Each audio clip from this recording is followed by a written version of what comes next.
everyone. It's been a little while. I hope you are doing well. Welcome to Notions at Noon. Code switching. If you know, you know what code switching is. There are two like major or basic types of code switching. The first one is when you try to seem like you're less than the people you're interacting with, like for example with slavery. And a good example of this is Samuel L. Jackson's character in the movie Django, where he was acting like he was crippled and so subservient and dumb, and his English wasn't good and all that stuff. But then he was perfectly fine. I mean, he was walking with a limp and everything to throw the master off, but this man had no limp. He was not handicapped whatsoever. He was perfectly fine. But he was doing that so that he could get pity and just to seem like less of a threat. The second type of code switching is when you try to become just like the people you are interacting with.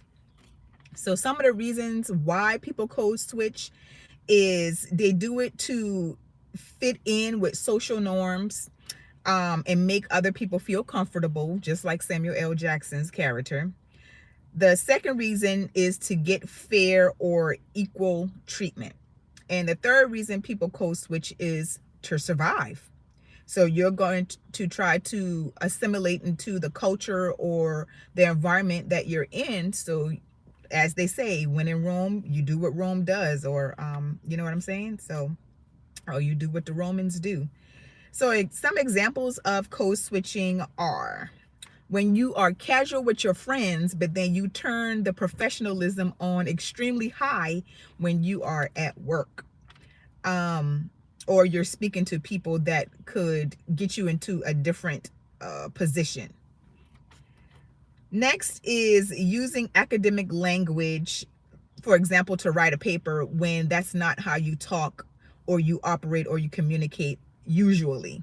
All right. Like you communicate and talk one way at home, but then you have to write this paper in a way that's the King's English or standard English so that everyone else can understand. So being from the Gullah Geechee culture, some of us are actually ashamed of the way that we talk. And code switching is just something that comes with the territory. And so it's also similar to Ebonics. So people that have been brought into a situation or a culture and they try to fit in, they try to assimilate or try to change their ways as much as they can to cope with the environment that they're in. And so that's where you get Ebonics, and you have broken English, and then you have all these different Creole type languages because you have people trying to kind of adjust to the particular environment that they're in. Hi guys, how are you all doing today? Let me make sure I'm saying hi. Sajeev, Veru, hello from India. Hello, hello, hello, hello. Thank you very much. Welcome to the live. So imagine writing a paper. Imagine writing a paper in Geechee language or Ebonics. Something's very funny also is they actually have a Bible that is written in Jamaican patois. All right, so I thought that was very funny, but I just love the fact that they just made it their own. But black people are not the only ones who code switch at all. Like I said, code switching is a survival technique. So whomever it is, even if you have a Caucasian person and they're in a black neighborhood or a black environment, sometimes you will see them using black words or black phrases and things like that. So in essence, they are code switching in that regard as well. So I just have some open-ended questions for you all. Are you code switching? Do you recognize when you're code switching? Do you catch yourself when you're code switching?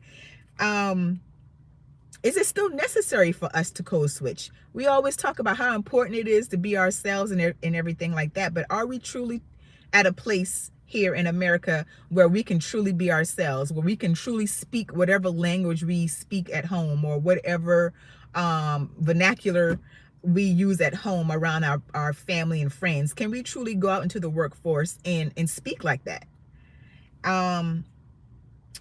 Do you think that we are selling out when we code switch? Is it okay to code switch? I don't know. Tell me what you all think.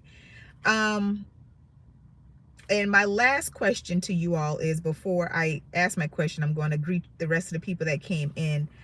Who's a spammer, honey? I don't know who's a spammer, but hello, Sanaya. Hello, Shaya and Anura. I don't know that language, but hello and welcome. And you have a day, I have a night. We are not the same. Not, I don't know what you're talking about, Madman Alex. But anyway, so my last question to you all is, what if we stopped code switching and we all just were ourselves? We all spoke the way we speak around our buddies, and we just lived life, as individuals. I mean, and not try to make other people comfortable. How would that go? How would that go? Would you succeed in the workforce? Would you succeed in corporate America if you stop code switching? So that was my little spiel today about code switching. Let me know what you all think. Do you see it? Do you do it? Do you recognize it? And do you think it's something we should stop doing? I want to thank you all for watching and listening, and you be blessed. Happy Black History Month.